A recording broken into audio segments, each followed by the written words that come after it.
Yo, what's up, you guys? This week we're talking about something that I found really interesting at a bookstore recently. So Allie and I went to this bookstore that's in Winston, and they have basically used stuff. So it's like card games, like board games, like different books, electronics, all sorts of old used stuff. But the idea is that it's all retro and it's all kind of like pop culture from several generations, which is super awesome.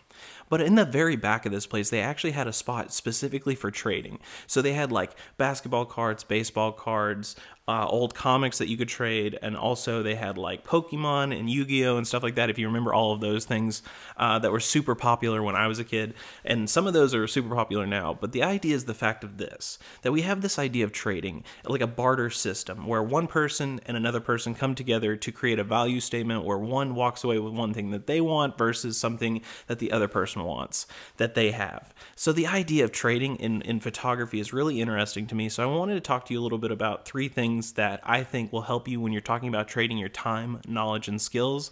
And this is very common a lot of times with beginners, and a lot of beginners do it wrong. So I want to give you 3 tips that I think will help you out. So if that interests you, stick around and we'll talk about it.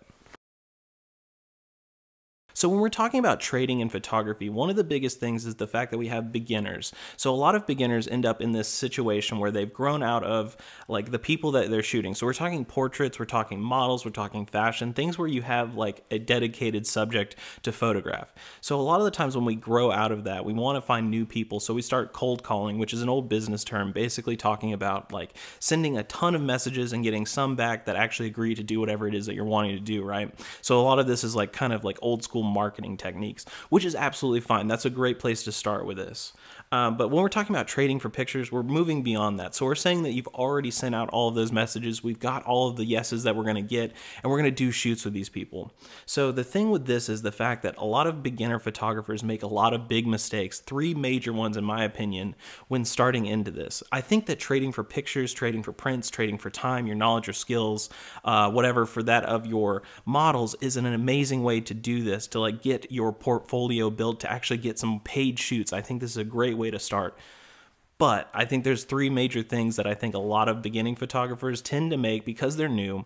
So if you're watching this video, I want to give you 3 tips essentially on how to avoid these things, how to know what you're doing, and how to avoid them, I guess, is the idea. So let's talk about number 1 first. So the first big mistake I see is in the beginning of this process. So beginner photographers know that they need to reach out to people because that's how you're going to get yeses, that's how you're going to get to set up those shoots. It makes total sense. But this is the main thing that people mess up in this process, is the very beginning, because essentially when you're trying to reach out to people, you might be reaching out to people that are beyond your skill set or beyond your realm. So this is the idea of stay in your lane, you know. So one thing that I like to see is when photographers know their skill set and they reach out to people that can supplement their skills. So they're not trying to benefit from this. It's not a leech or a parasite kind of deal where you have somebody with 200,000 followers versus somebody that might have less than 1,000, you know.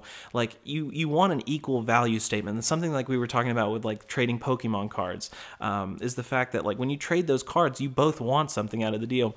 Somebody wants this, and you have to find that match because you both want to walk away with value. And if you're trying to reach out to somebody beyond your realm, you're going to end up like that kind of leech, that parasite. It's going to be more annoying than it is actually beneficial, and it might hurt you in the long run because those people are the people that you want to end up with. And if they've already met you and they already have seen your messages, they might avoid them in the future because they might not feel that it's beneficial to them even later on.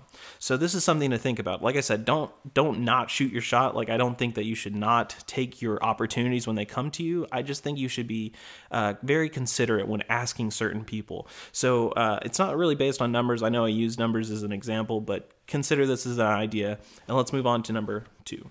So the second issue I see a lot of the times with beginning photographers when we're talking about getting into trading for shoots and trading for time and stuff like that, your knowledge and skills with that of your model, when you're trying to get into portrait photography or fashion photography or anything that involves that model, is the fact that a lot of photographers, when they begin, will have an issue of overselling and underperforming. You won't give the value that you set out to, or maybe that you didn't mean to put it that way, but essentially you set their higher standards and you didn't meet them.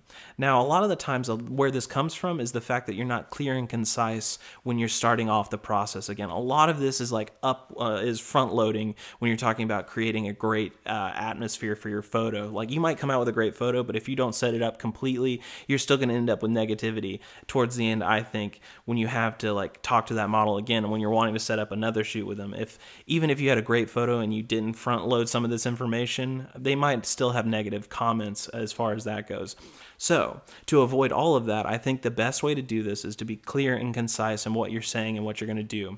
So one thing that I found with all the articles that I read from models and all of the ones that I worked with personally is the fact that we have these issues of someone telling you that you're going to be at this location at this time, we're going to shoot this location, we're going to shoot these clothes, we're going to edit the photo, or we're going to take the photos, then I'm going to edit the photos, and I'll have them back to you in a day. So that's something that will work out only sometimes, because a lot of the times, if you've ever shot anything, if you've had a camera for more than 10 minutes, you probably know a lot of those variables will change. The weather's going to change, the lighting's going to change, you might not get the location you want, definitely your photos might be different than how you expected, which is going to affect your editing time. So a lot of those things will change those, like the timeline, you know. So if you're not absolutely clear in the fact that I need you to be flexible because of these ideas, I think you could have a really big issue at the end of this, where even if you came out with a really good photo, you still might end up with that aspect of somebody not appreciating how long it took. Don't tell them something you can do when you can't do it, you know. But on the other side, like, be really good about telling them like how long it's going to take. Like, if it's going to take you a week to edit photos, tell them it's going to take a week to edit photos. All the negativity you think is negativity is really you being clear and saying, look, I really want this to be an amazing shoot and I want these to be amazing photos. And if we do it this way, they will. But if I try to cut corners, it might not be as good. So think about that for number 2, and let's move on to number 3. So when we're talking about number 3, the interesting part of this tip is not like the other two. So if the first one deals in that value statement and asking the right person and getting them to set up a shoot with you, and the second one deals with that clear and conciseness because we're talking about being respectful of time and stuff like that, number 3 is much more low-key because we're talking about having fun. And I think that is something that a lot of like beginning photographers will forget about, especially in these kinds of shoots, because they will treat them like paid shoots. And I think those are two different camps. They're two different schools of thought, right? So in a paid shoot, you have like a timeline, you have a budget, you have maybe some help, you might have like staff, you might have a number of like photos that you need to get out. There's a lot that you need to do in that timeline with what you have. You need to do this. On the other side, you're doing this because you want to, and they're doing it because they want to. Now, you both want to walk away with some good photos and a good memory and a good experience. That way you both can network later on, and you as the photographer can build a portfolio. That's what you want from here. But a lot of people will treat this like a paid shoot, and it's not. It's not supposed to be high pressure, in my opinion. It's supposed to be creative and collaborative, and in some ways very low key, you know, like you're supposed to enjoy it. And not saying that you can't enjoy like a high budget photo shoot, because you can, because you get a lot more access to different things. But when we're talking about trading, a lot of people won't take in that collaboration from a model or from somebody else because they treat it like it's their art or whatever, like you would in a paid shoot. And I think that's the difference, because like in a paid shoot, somebody is paying you for your expertise, so you're giving them your expertise, right? You're making a photo that they've asked for based on these parameters, but essentially it's your call, it's your shot, you're the director of the movie. In this case, you're both kind of like the director, you're both like creating this piece of art. So listen to the other person, put some input or take some input from the other person, enjoy the situation, create it, make it fun. That way they want to shoot with you again, and you can create that network. So that way when they go back and tell like 4 friends or whatever that like whole saying is, they'll tell each one of them that they'd love to shoot with you again. So make sure you're doing that. Make sure you keep it fun and light and enjoyable, because like I said, you're not doing this for money. You're doing it because you want to, because initially, at least in the beginning of this process, we're talking about trading. We're talking about a value statement. We're talking about just enjoying it. So don't forget that, because that's probably the biggest one that a lot of people forget. So those are my 3 tips for the next trade for pictures or trade for print style shoot that you're going to do.